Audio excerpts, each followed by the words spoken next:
الدكتور نجيب دوت كان طالب في كلية الطب، وحصل سنة 1905 تقريبا كده الطاعون في مصر في بلد اسمها موشة. طبعا لما بيحصل أوقات زي كده في مصر بياخدوا حتى الطلبة والدكاترة يروحوا يعالجوا المرضى، لكن للأسف كان كل اللي بيروح بيجيله الإصابة وبيموت، فكان الدكاترة والطلبة بيخافوا يروحوا، إلا الراجل ده خد إذن من الرئيسة بتاعته وقال لها أنا لازم أروح هناك لأن أنا حاسس إن لو رحت هناك هعالج الوباء دوت. طبعا هي بعتته، ومجرد ما راح هناك بدأ يدور على الوباء ولقى فعلا إن في بير هو اللي طالع منه الوباء دوت، وأمر بحرق البيت وردمه، وبهنا انتهى الطاعون في مصر. الراجل ده كان بيحب بلده قوي، وهو اللي دخل في مصر قسم النساء والتوليد. زمان يا جماعه كانت الست لما بتيجي تولد بيجيبوا لها هدايه تقعد جنبها 3-4 ايام، لا ميعادها مش النهارده، وتمشي تيجي تاني الست تقعد تصوت يا يجي لها نزيف، يا اما ربنا يكرمها وتولد، يا اما هي تموت، يا اما الواد يموت. يعني كان نادرا لما حاله الولاده بتنجح وتتم على خير.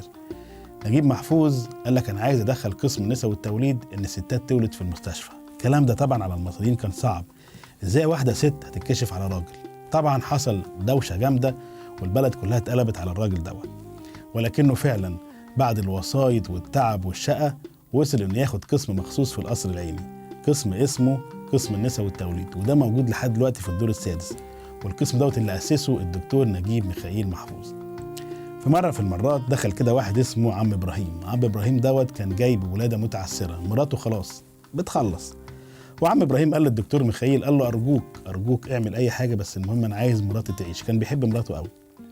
فالدكتور نجيب خد الست ودخلها اوضه العمليات وقعد اليوم كله يولدها، وربنا وفقه والست عاشت والطفل عاش. فجه خرج لعم ابراهيم بالطفل وقال له مبروك ربنا كرمك بولد.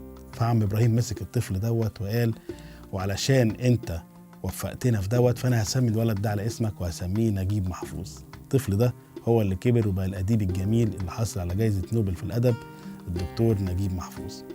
من القصص الجميلة ومن قصص تاريخنا العظيم ان احنا عندنا ابطال مصريين وشباب بيتحدوا اي حاجة صعبة ويخلقوا منها انجاز يعيش معانا لحد النهاردة. شكرا وشوفوني في حلقة جديدة، مع السلامة.